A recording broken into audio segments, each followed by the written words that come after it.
You ask Tiger to calculate. This deals with finding the midpoint between 2 points. The midpoint between the 2 points is 37.5, negative 17.5. Let's solve it step by step. Plot the 2 points and calculate the midpoint using the formula.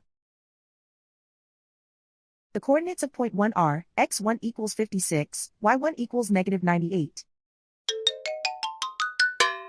The coordinates of point 2 are, x2 equals 19, y2 equals 63. PM represents the midpoint of the 2 points.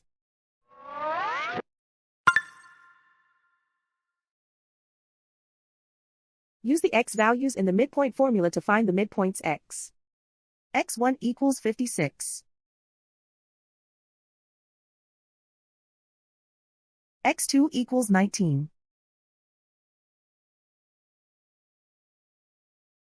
Simplify the arithmetic.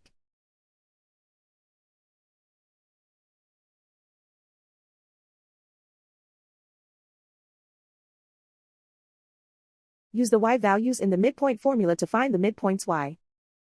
y1 equals negative 98. y2 equals 63.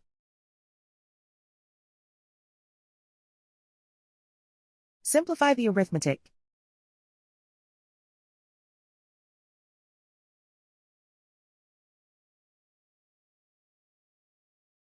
And so, the midpoint is 37.5, negative 17.5.